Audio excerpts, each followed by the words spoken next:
बच्चों, good morning. कैसे हैं आप लोग? उम्मीद करते हैं कि बहुत ही अच्छे होंगे।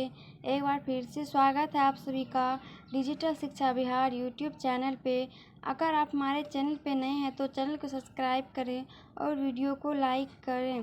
क्लास को पूरा ज़रूर देखें, वीडियो को ज़्यादा से ज़्यादा शेयर करें। तो आज हम पढ़ने वाले हैं संस्कृत के दूसरा चैप्टर पाटलिपुत्र वैभवम के सारे ऑब्जेक्टिव, जो कि आपके परीक्षा के दृष्टिकोण से महत्वपूर्ण है।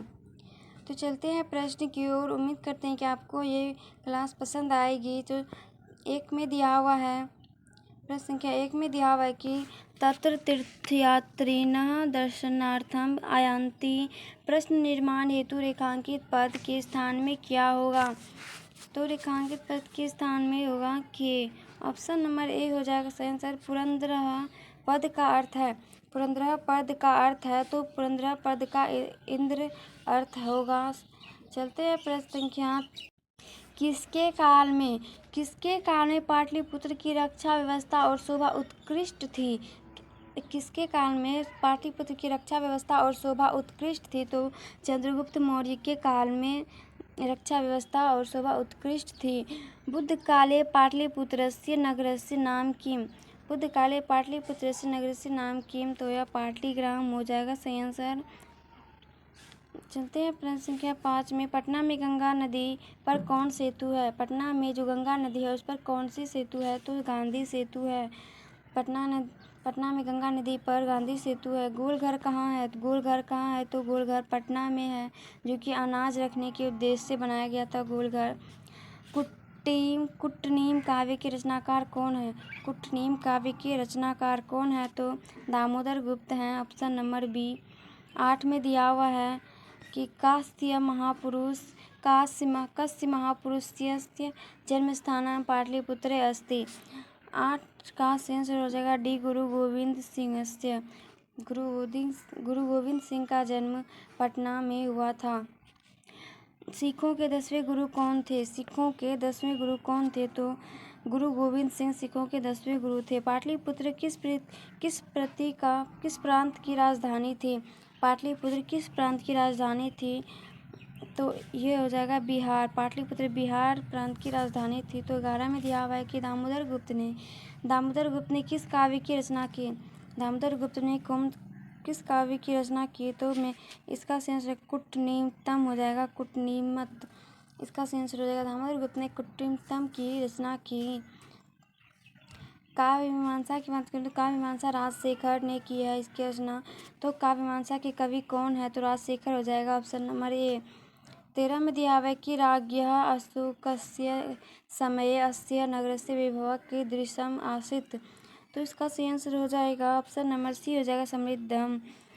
मेगास्थनीज पटना किसके समय में आया था? मेगास्थनीज पटना किसके समय में आया था? तो यह चंद्रगुप्त मौर्य के समय में आया था। पाटलिपुत्र पटना के नाम से कब प्रसिद्ध हुआ? पाटलिपुत्र पटना के नाम से कब प्रसिद्ध हुआ? तो यह मध्यकाल में प्रसिद्ध हुआ। 16 में दिया हुआ है कि पाटल पुष्पों की पुतलिका रचना के आधार पर पटना का कौन सा नाम पड़ा? पाटल पुष्पों की पुतलिका रचना के आधार पर पटना का कौन सा नाम पड़ा? तो पाटलिपुत्र इसका नाम पड़ा पाटल पुष्पों के पुतलिका के आधार पर। तो पटना का इतिहास कितना वर्ष पुराना है? पटना का इतिहास 2500 वर्ष पुराना है। चलते हैं प्रश्न संख्या 18 में। यूनान का राजदूत कौन था? तो यूनान का राजदूत कौन था? तो यूनान का राजदूत था जो उसका नाम था मेगास्थनीज। यूनान का राजदूत था जो चंद्रगुप्त मौर्य के दरबार में आए थे। कौमुदी महोत्सव किस ऋतु में मनाया जाता है? कौमुदी महोत्सव किस ऋतु में मनाया जाता है? तो ये शरद ऋतु में मनाया जाता है। तो पटना नगर की पालिका देवी कौन है? पटना नगर की पालिका देवी पटन देवी है। ऑप्शन नंबर सी। 21 में दिया हुआ है कि बिहारस्य कस्मिन् नगरे गोलगृहम् अस्ति। बिहारस्य कस्मिन् नगरे गोलगृहम् अस्ति। गोलगृहम् आप पूछ रहे कि गोलगृहम् बिहार के किस नगर में है? तो पाटलिपुत्र नगर में गोलघर है। चलते हैं 22 में दिया है गुरु गोविंद सिंह का जन्मस्थल कहाँ है? गुरु गोविंद सिंह का जन्मस्थल कहाँ है? तो पाटलिपुत्र में है। पाटलिपुत्र पटना में ही गुरु गोविंद सिंह का जन्म हुआ था। पुरंदर स्थानम की संज्ञा किसे दी गई है? परिभूत पुरंदर स्थानम की संज्ञा किसे दी गई है? तो पाटलिपुत्र नगर को दी गई है। सरस्वती का कुलगृह कौन सा महानगर था?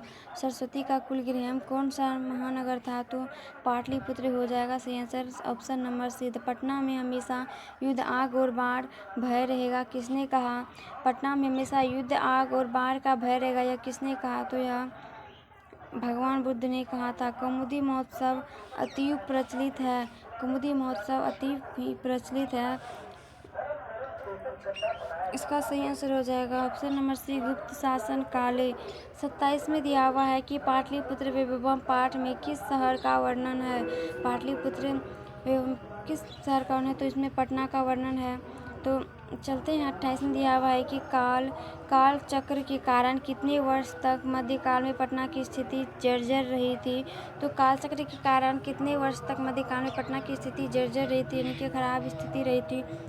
तो इसका सही आंसर हो जाएगा ऑप्शन नंबर बी हो जाएगा 1000 वर्ष तक। इतने 1000 वर्ष तक पटना की स्थिति कालचक्र के कारण जर्जर रही थी। पटना शब्द किस शब्द से बना है? पटना शब्द किस शब्द से बना है? पटना शब्द ऑप्शन नंबर सी हो जाएगा सही आंसर पत्तनम शब्द से बना है। 30 में दिया हुआ है कि गुरु गोविंद सिंह किस धर्म के गुरु थे?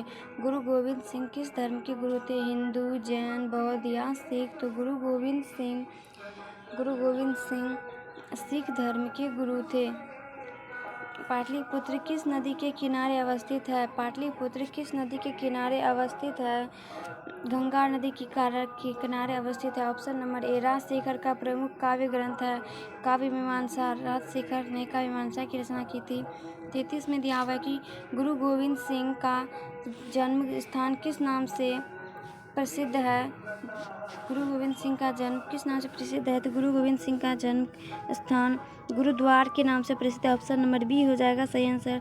चलते हैं प्रश्न के आगे। अगर आपको वीडियो पसंद आ रही है तो वीडियो को लाइक करें, चैनल को सब्सक्राइब करें और वीडियो को लास्ट तक जरूर देखें।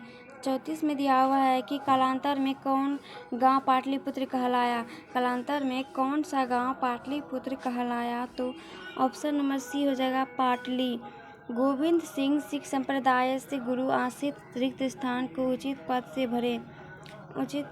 गुरु गोविंद सिंह संप्रदाय के कौन से गुरु थे? या 10म गुरु थे। यहाँ पर 10म भराएगा ऑप्शन नंबर ए हो जाएगा सही आंसर 10म।